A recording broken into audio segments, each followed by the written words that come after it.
ಅಮ್ಮ ನಿಮ್ಮ ಹೆಸರು? ನನ್ನ ಹೆಸರು ಶಕುಂತಲಾ. ಶಕುಂತಲಾ ಅಂತ. ಅಮ್ಮ ಎಲ್ಲಿಂದ ಬರ್ತೀರಾ ನೀವು? ನಾವು ಕತ್ರಗುಪ್ಪೆಯಿಂದ ಬರ್ತಾ ಇದೀವಿ ಅಮ್ಮ, ವಿವೇಕಾನಂದ ನಗರ ಕತ್ರಗುಪ್ಪೆಯಿಂದ ಬರ್ತಾ ಇದೀವಿ. ಕತ್ರಗುಪ್ಪೆಯಿಂದ ಬರ್ತಿದ್ದೀರಾ. ಅಮ್ಮ ನಿಮ್ಗೆ ಸರಕೆರ ಬಗ್ಗೆ ತಿಳಿಸ್ಕೊಟ್ಟಿದ್ದು ಯಾರಮ್ಮ? ನಮಗೆ ನಮ್ಮ ಯಜಮಾನ್ ಅಕ್ಕನ ಮಗ ಹೇಳಿದ್ರು. ಬಟ್ ಆಮೇಲೆ ಪಾರ್ಕ್ ಅಲ್ಲಿ ಹೋಗಿದಾಗ ಹೇಳಿದ್ರು, ಪಾರ್ಕ್ ಅಲ್ಲಿ ಹಿಂಗೆ ವಾಕ್ ಹೊಡಿವಾಗ ಹಂಗಿದೆ, ಅಲ್ಲಿ ಹೋಗಿ ಬನ್ನಿ. ನಮ್ಗೆ ಅದು ದೂರ ಆಯ್ತಲ್ವಾ, ಇಲ್ಲೇ ಹತ್ರ ಬಂದು ನೋಡೋಣ ಅಂದ್ಬಿಟ್ಟು ಇಲ್ಲಿ ಬರೋ ಶುರು ಮಾಡ್ಕೊಂಡ್ವಿ. ಸರಕೆರೆ ಬರಕ್ ಸ್ಟಾರ್ಟ್ ಮಾಡಿ ಸೀತಾ ಸರ್ಕಲ್ ಸರಕೆರೆಗೆ. ಅಮ್ಮ ಈಗ ಸರಕೆರೆ ಬಂದು ಬರೋ ಮುಂಚೆ ನಿಮ್ಗೆ ಏನೆಲ್ಲ ಪ್ರಾಬ್ಲಮ್ಸ್ ಇತ್ತು? ನನಗೆ ಸ್ವಲ್ಪ ಬಿದ್ದು ಬೆನ್ನೋವಿತ್ತು, ಆಮೇಲೆ ಸ್ವಲ್ಪ ಶುಗರ್ ಇತ್ತು. ಅದರಿಂದ ನೋಡೋಣ ಬೆನ್ನು ಎಲ್ಲರೂ ಹೋಗುತ್ತೆ ಅಂತ ಏನೋ ಅಂದ್ರಲ್ಲ ಅಂದ್ಬಿಟ್ಟು ಹೋಗೋಣ ಅಂದ್ಬಿಟ್ಟು ಅಲ್ಲಿಗೆ ಬಂದೆ. ಬಂದು ಒಂದು 15 ದಿನ ಆದ್ಮೇಲೆ ಸ್ವಲ್ಪ ನನಗೆ ತುಂಬಾ ಬಗ್ಗಕ್ ಆಗ್ತಿರ್ಲಿಲ್ಲ. ಬೆನ್ನೋವಿಂದ ನಿಮಗೆ ಬಗ್ಗಕ್ ಆಗ್ತಿರ್ಲಿಲ್ಲ, ತುಂಬಾ ಬೆನ್ನು ಪೇನ್ ಬರೋದು. ಆಮೇಲೆ ಕಮ್ಮಿ ಆಯ್ತು ಒಟ್ಟಿನಲ್ಲಿ. ಎಷ್ಟು ವರ್ಷದಿಂದ ಇತ್ತು ಆ ಪೇನ್ ನಿಮ್ಗೆ? ಅದು 2 ವರ್ಷ. 2 ವರ್ಷದಿಂದ ಇತ್ತು. ಅಮ್ಮ ಹಾಸ್ಪಿಟ್ಲಿಗೆಲ್ಲ ತೋರಿಸಿದ್ರ? ಆಸ್ಪತ್ರೆ ತೋರಿಸ್ತಾ ಇದ್ದು, ಅದು ಸ್ಕ್ಯಾನಿಂಗ್ ಅದು ಇದೆಲ್ಲ ಮಾಡ್ಬೇಕು ಅಂದ್ರು. ಮತ್ತೆ ಏನು ಇಲ್ಲ ಅಂದ್ರೆ ಏನೋ ಮೂಳೆ ಏನು ಇದಾಗಿಲ್ಲ, ಸ್ವಲ್ಪ ಇದಾಗಿದೆ ಅಂತ ಅಂದ್ರು. ಅದರಿಂದ ಮಾತ್ರೆನಲ್ಲೇ ತಗೋತಿದ್ರಿ, ಆದ್ರೆ ಏನು ಕಮ್ಮಿ ಆಗಿಲ್ಲ. ಮಾತ್ರೆ ಆಗ್ತಿದ್ದು, ಮಾತ್ರೆ ತಗೊಂಡು ಕಮ್ಮಿ ಆಗೋದು, ಮತ್ತೆ ನೋವು ಶುರು ಆಗೋದು. ಅಂದ್ರೆ ತುಂಬಾ ಇದ್ರೂ ಒಟ್ಟ ಅಂದ್ರೆ ಬಗ್ಗಕ್ ಆಗ್ತಿಲ್ಲ ಜಾಸ್ತಿ. ಸ್ವಲ್ಪ ಓಡಾಡ್ಕೊಂಡಿದ್ದೆ ಆರಾಮಾಗಿ, ಬಗ್ಗಕ್ ಆಗ್ತಾ ಇರ್ಲಿಲ್ಲ. ಸರಕೆರೆ ಬಂದು ಒಂದ್ 15 ದಿನ ಥೆರಪಿ ಮಾಡಿದ್ಮೇಲೆ ನಿಮ್ಗೆ ಸ್ವಲ್ಪ ರಿಲ್ಯಾಕ್ಸ್ ಆದಂಗ ಆಯ್ತು.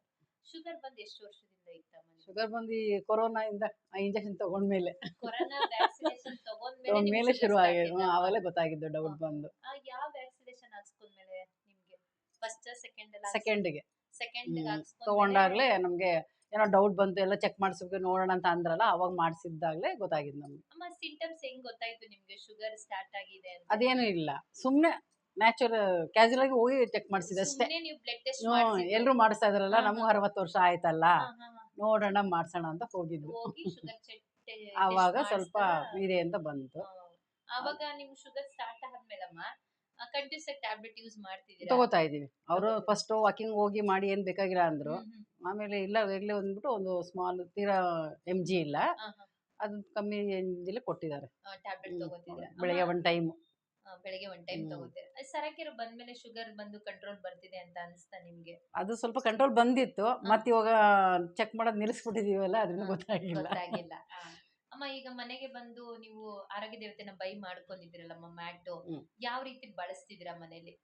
ಅದೊಂದು ಅನುಕೂಲಮ್ಮ, ಯಾಕೆಂದ್ರೆ ಟೈಮ್ ಇರ್ತಿರ್ಲಿಲ್ಲ ಅಲ್ವಾ. ಇವಾಗ ಇಲ್ಲದ್ರೆ ಯಾವಾಗಂದ ಹೋಗ್ಬೋದು. ಅಂದ್ರೆ ನಾವು ಬೆಳಿಗ್ಗೆ 6 ಗಂಟೆಗೆ ಒನ್ ಟೈಮ್ ತಗೋತೀವಿ, ಸಂಜೆ ಒಂದು ಅರ್ಧ ಅವರ್ ತಗೊಳ್ತೀವಿ ಅಷ್ಟೇ. ಅಂದ್ರೆ ಬೆಳಿಗ್ಗೆ 2 ಟೈಮ್ ಕೂಡ ಯೂಸ್ ಮಾಡ್ತಿದ್ದೀರಾ ಅಪ್ಪ ಮನೇಲಿ? ಈಗ ರೆಗ್ಯುಲರ್ ಆಗಿ ಯೂಸ್ ಮಾಡೋದ್ರಿಂದ ಈಗ ಹೆಲ್ತ್ ಹೆಂಗಿದೆ? ಆರಾಮ್ ಅನ್ಸತ್ತೆ. ಅಂದ್ರೆ ಶುಗರ್ದು ಡೌಟ್, ಅದೊಂದು ಇನ್ನು ಚೆಕ್ ಮಾಡಿಸಿಲ್ವಲ್ಲ, ಆಗಿದೆಯೋ ಇಲ್ವೋ ಅಂತ ನೋಡ್ಕೋಬೇಕು. ಇಲ್ಲ 100% ನಿಮ್ಗೆ ಅದು ನಾರ್ಮಲ್ ಆಗಿರುತ್ತೆ. ಇವಾಗ ಏನು 2 ಟೈಮ್ಸ್ ಥೆರಪಿ ಮಾಡ್ತಿದ್ರೆ ರೆಗ್ಯುಲರ್ ಆಗಿ ಯೂಸ್ ಮಾಡ್ತಾ ಹೋಗಿ, ಇನ್ನ ಬೆಸ್ಟ್ ಆಗಿ ರಿಸಲ್ಟ್. ನಮ್ಗೇನೋ ಇದಕ್ಕಿಂತ ನಮ್ಗೆ ನೀರು ಮುಖ್ಯ. ನೀರು ತುಂಬಾ ಇಷ್ಟ.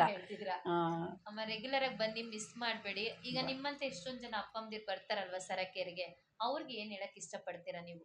ಅದೇ ಈಗ ಹೊರಗಡೆ ಆಸ್ಪತ್ರೆಗೆ ಹೋಗಿ ದುಡ್ಡು ಕೊಟ್ಟು ಇದು ಮಾಡೋ ಬದಲು ಇಲ್ಲಿ ಫ್ರೀ ಬಂದು ಎಲ್ಲರ ಜೊತೆನೂ ಸೇರ್ಕೋಬಹುದು. ಒಂದು ಎಲ್ಲ ಪ್ರೀತಿ ವಿಶ್ವಾಸದಿಂದ ಕಾಣ್ತಾರೆ. ಬಂದು ಒಂದು ಸ್ವಲ್ಪ ದಿನ ತಗೊಂಡೋದ್ರೆ ನಮಗೂ ಒಂದು ಆರೋಗ್ಯಕ್ಕೆ ಆರಾಮು ಅಂತ ಅನ್ಸುತ್ತೆ, ಚೆನ್ನಾಗಿರತ್ತೆ. ಹಾಗೆ ಬನ್ನಿ ದಯವಿಟ್ಟು ಅಂತ ನಾವು ತಪ್ಪಿಸ್ಕೊಂಡ್ರೆ ಇನ್ನೊಬ್ರು ಬನ್ನಿ ಅನ್ನೋ ರೀತಿ ಇದೇ ಆಗಿದೆ. ಎಲ್ಲರೂ ಬಂದು ಹೆಲ್ತ್ ತಗೊಳ್ಳಿ, ಕಾಪಾಡಿ ಅಂತ ಹೇಳ್ತೀವಿ. ಸರಿ ಅಮ್ಮ, ತುಂಬಾ ಧನ್ಯವಾದ. ನಮಸ್ಕಾರ.